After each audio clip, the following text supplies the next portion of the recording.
Why was the Islamic Resistance in Lebanon established?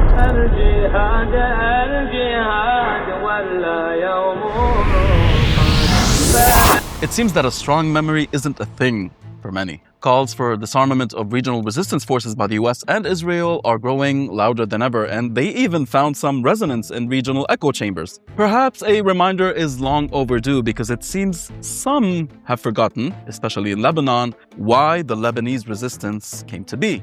Things aren't usually born in a vacuum. You don't get resistance when external pressure isn't applied, and with this kind of neighbor, and if I don't steal it, someone else is going to steal it. You don't really have much of a say. Resistance was already in full swing by the time Lebanon's Islamic Resistance was established in 1982. In fact, it was through the combined forces of many resistance forces that Israel retreated from Beirut in 1985 to southern Lebanon. The southern Lebanese know the Israelis all too well. Arbitrary raids, detentions, theft of property, kidnapping, killings. Or how about Khiam prison, where Israelis used to torture prisoners, electrocute them, keep them in hot boxes where they had to kneel for days on end. Basically a testing ground for all that is groundbreaking in the world of torture. Once you go through this, once you're subjected to that, once you lose a brother or sister, maybe a father, mother, son or daughter, to the whims of an Israeli soldier, you don't go back from that. You don't sit around and say, this is something I can normalize. Israel's occupation of Lebanon, Beirut, the Bekaa, the South convinced people that the only way for life in these lands is through resistance. The Lebanese resistance successfully waged a guerrilla campaign to push the costs of occupation higher for the Israelis and their collaborators, using roadside bombs, operations on military outposts, and ambushes to turn South Lebanon into a death trap. By the late 1990s, Israel had begun to lose its foothold, and in the year 2000, most of South Lebanon was liberated thanks to the resistance. Finally, people could see their families without having to worry about Israeli checkpoints and the dangers they bring with them. People could build houses, tend to their crops, and raise children on their own country's soil. The prisoners of the Khiam detention center, who believed they would never see the light of day, once again were finally reunited with their loved ones. For the first time in modern Arab history, people saw that resistance yielded results, and a new equation was written down with blood.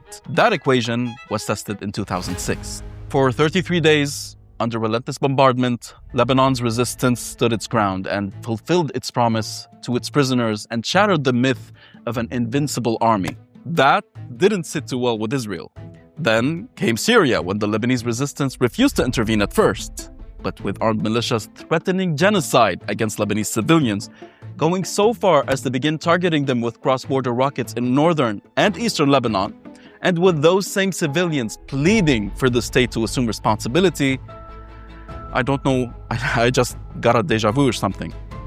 It became imperative to intervene. One group of people threatening your destruction from the south is one thing, but standing idly by while another group allied with them committing atrocities and attacking you and threatening you with genocide seizes power and encircles you? Yeah, that doesn't really sound like a smart move.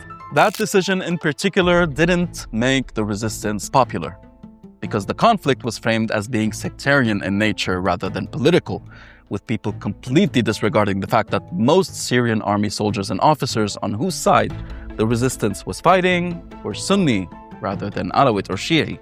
The resistance had warned time and time again that it wasn't defending a regime, but rather it was defending a key member of the axis of resistance being targeted for standing against the US and Israel, and that the victory of these militias could only end with the US securing even more power.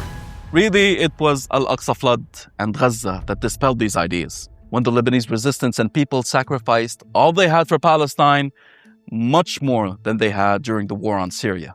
While the decision to intervene in Syria took almost 2 years, that of Palestine happened the next day, with the resistance opening up a front in its support. When Israel launched its war on Lebanon, the resistance countered with a battle of the people of might, preventing Israeli soldiers from occupying Lebanese territory, despite losing thousands of its fighters and its key leaders. Despite its air superiority, technological superiority, manpower, armored divisions, and superior equipment and firepower, Israel failed to secure a foothold in Lebanon.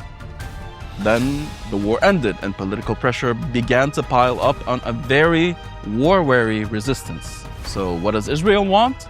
The complete disarmament of the resistance. And here we arrive at the newest part of this saga that's still unfolding, with more humor and irony set to follow. Because, of course, when you have a ceasefire and Israel proceeds to occupy more of your land and violate it by killing your civilians, attacking UN peacekeepers, threatening destruction on your country and killing your soldiers because Uncle Sam won't give the Lebanese army any weapons that can be used for anything other than internal security, what's the most logical thing to do for national defense? That's right, disarm. Because that's how the civilized world conducts itself. I'm gonna bomb the shit out of them. It's true. I don't care. I don't care. They've got to be stopped.